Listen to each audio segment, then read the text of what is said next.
Hello friends, સ્વાગત છે તમારું અમારી ચેનલ ખાના પીના ફૂડ્સમાં।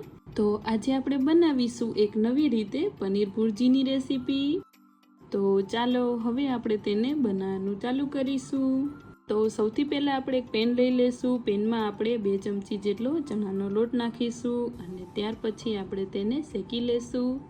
લોટને આપણે આ રીતે ધીમા ગેસ ઉપર 2 થી 3 મિનિટ સુધી શેકી લેવાનો છે। અને ત્યાર પછી મેં અહીંયા 200 ગ્રામ જેટલું દહીં લીધું છે। તેમાં આપણે શેકેલો ચણાનો લોટ નાખીશું। આપણે તેમાં ધાણા જીરું પાવડર, હળદર અને લાલ મરચું પાવડર નાખીશું। પછી આપણે તેમાં સ્વાદ પ્રમાણે મીઠું નાખીને એ બધી વસ્તુને એકદમ સારી રીતે મિક્સ કરી લેશું।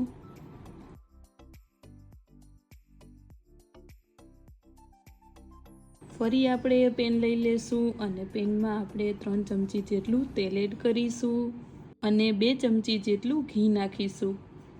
તેલ ગરમ થઈ જાય એટલે આપણે તેમાં જીરું અને હિંગ નાખીશું અને પછી આપણે તેમાં ઝીણી સમારેલી ડુંગળી એડ કરીશું। ડુંગળી તેલમાં સતળાઈ જાય એટલે આપણે તેમાં મરચાં એડ કરી દઈશું અને 1 ચમચી જેટલી લસણની પેસ્ટ નાખીશું। પછી આપણે એ બધી વસ્તુને તેલમાં સારી રીતે સાતળી લેશું। 2 થી 3 મિનિટ જેટલો સમય થાય એટલે આપણે તેમાં ટમેટાં એડ કરી દઈશું અને પછી આપણે તેને પણ મિક્સ કરી લેશું। ટમેટાં જલ્દીથી સોફ્ટ થઈ જાય એટલે આપણે તેમાં સ્વાદ પ્રમાણે મીઠું નાખી દઈશું અને અડધી ચમચી જેટલી હળદર નાખી દઈશું। પછી આપણે એ બધી વસ્તુને મિક્સ કરીને ત્યાર પછી આપણે તેને 2 થી 3 મિનિટ સુધી ચડવા દઈશું। જ્યાં સુધી એ બધી વસ્તુ ચડે છે ત્યાં સુધીમાં આપણે પનીરને આ રીતે ખમણી લેશું।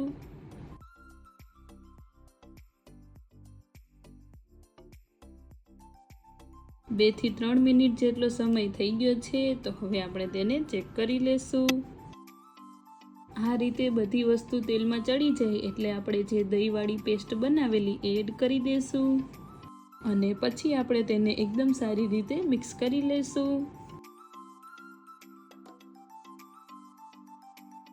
હવે ફરી આપણે તેને 2 થી 3 મિનિટ સુધી ચડવા દઈશું। 2 થી 3 મિનિટ જેટલો સમય થઈ ગયો છે તો તમે જોઈ શકો છો આપણી ગ્રેવી એકદમ મસ્ત રીતે પાકી ગઈ છે। તો હવે આપણે તેમાં ખમણેલું પનીર નાખી દઈશું અને અડધો ગ્લાસ જેટલું દૂધ નાખીશું। આ રીતે પનીર ભુરજીમાં દૂધ નાખવાથી તે એકદમ ક્રીમી બને છે। પછી આપણે તેને એકદમ સારી રીતે મિક્સ કરી લેશું।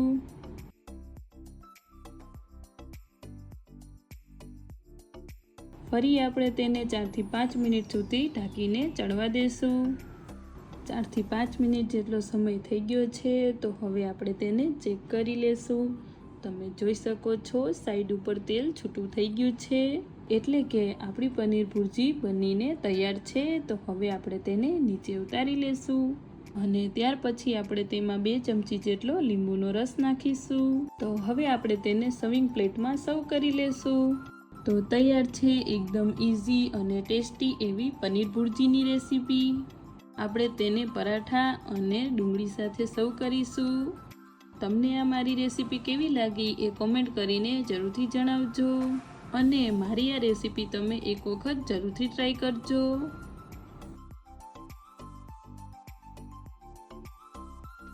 જો તમને આ વિડીયો ગમ્યો હોય તો વિડીયોને લાઈક, શેર અને ચેનલને સબસ્ક્રાઈબ જરૂરથી કરજો।